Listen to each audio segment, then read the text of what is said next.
Welcome to Talkpoint, where we break down the biggest stories shaping America.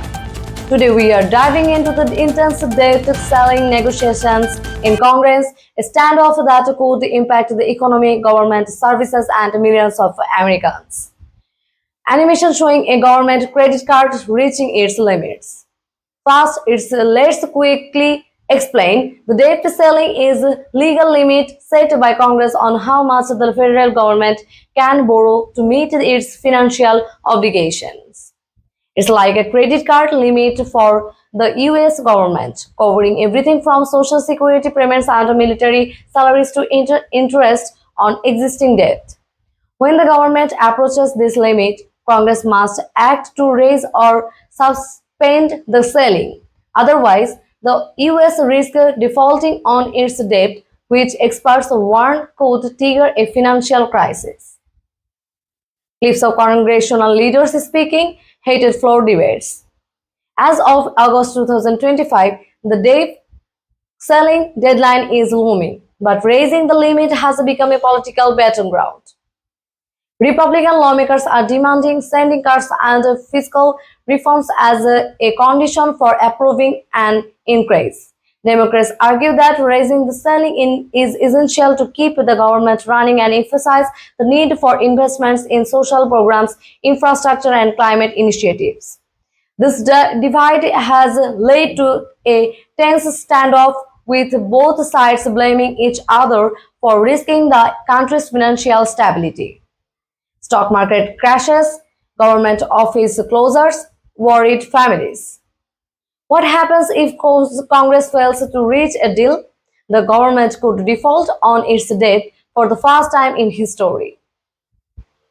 That could lead to catastrophic consequences, skyrocketing borrowing costs, a plunge in stock markets, higher interest rates for everybody, everyday Americans, and a potential recession.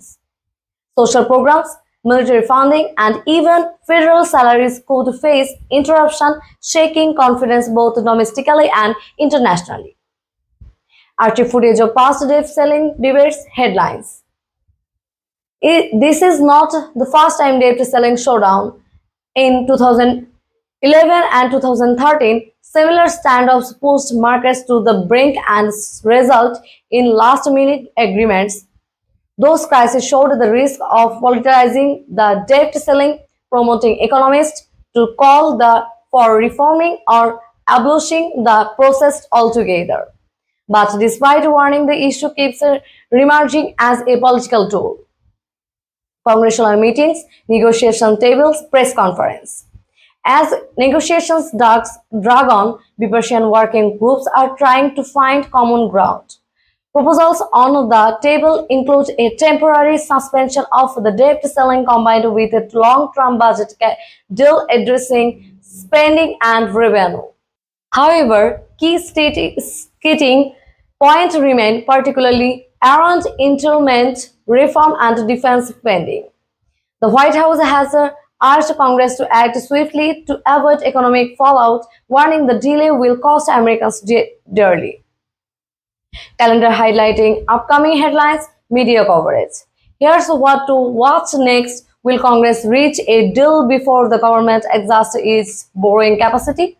How will negotiations impact markets and consumer confidence in the short term?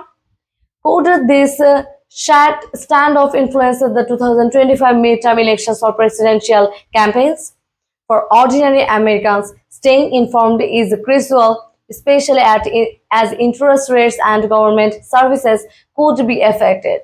Thanks for tuning into the Talk Point. What's your take on the debt ceiling debate? Let us know in the comments below. Don't forget to like, subscribe, and hit the notification bell for ongoing updates on this and other major stories.